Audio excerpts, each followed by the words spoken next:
ధీరజ్ అయితే వాళ్ళ నాన్న బైక్ మీద వస్తూ ఉంటాడు. అయితే ప్రేమ మాత్రం బయటే కూర్చొని నిద్రపోతూ ఉంటుంది ధీరజ్ కోసం వెయిట్ చేసుకుంటూ. అంతలోనే ప్రేమ వాళ్ళ నాన్న, అరే రామరాజు ఇటు రారా బయటికి అని అంటూ ఉంటాడు. దాంట్లో రామరాజు ఒక్కసారిగా షాక్ అయిపోతాడు.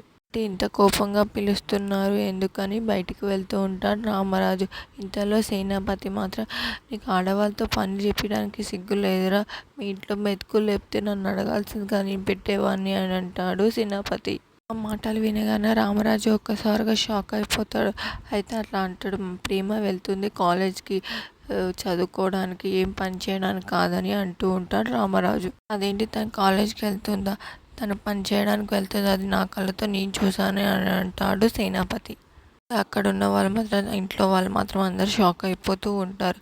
దాంతో రామరాజు మాత్రం ప్రేమ దగ్గరికి వెళ్ళి, అమ్మ ప్రేమ, నువ్వు చదువుకోవడానికి వెళ్ళట్లేదా, నువ్వు ఉద్యోగం చేయడానికి వెళ్తున్నావా, నాకు నేను నేర్పించడానికి వెళ్తున్నావా అని అడుగుతాడు రామరాజు ప్రేమని.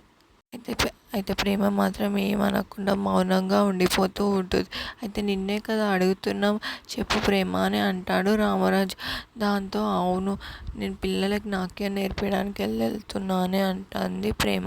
అయితే రామరాజు ధీరజ్తో సహా అక్కడ ఉన్న వాళ్ళందరూ, ఇంట్లో వాళ్ళందరూ ఒక్కసారిగా షాక్ అయిపోతారు. ఏంటి ప్రేమ ఇలా చేసింది. అయితే ప్రేమ వాళ్ళ నాన్న మాత్రం రామరాజుతో, నీకు సిగ్గు లేదురా, ఆడవాళ్ళు సంపాదించేదంతా తినడానికి అని రామరాజు మీద గొడవకి జరుగుతారు. రామరాజు కాలర్ పట్టుకుంటారు. ఇంట్లో మాత్రం అందరు టెన్షన్ పడుతూ ఉంటారు ఏం జరుగుతుంది అని. రామరాజు మాత్రం సైలెంట్గా ఉంటాడు. ఎందుకు ఇలా జరిగింది అని ఆలోచనలో మునిగిపోయి ఏం పట్టించుకోవడాలి, ఏం చేసినా ఊరుకుంటాడు. అయితే సేనాపతి మాత్రం రామరాజు మీదకి వచ్చి రామరాజు చెట్టు చింపడానికి కాలర్ పట్టుకుంటూ ఉంటాడు. అయితే రామరాజు కొడుకులు మాత్రం, ఏంటి నాన్న ఇంత సైలెంట్గా ఉంటున్నాడు, ఏం చేయాలి అని అనుకుంటూ వాళ్ళని పట్టుకుంటాడు. అయితే ధీరజ్ మాత్రం చాలా కోపంగా వాళ్ళ మీద వెళ్ళి కొడతామని చెయ్యెత్తుతాడు వాళ్ళ సేనాపతి మీద. రామరాజు ఏం చేయాలో అర్థం కాక సైలెంట్గా ఉంటాడు.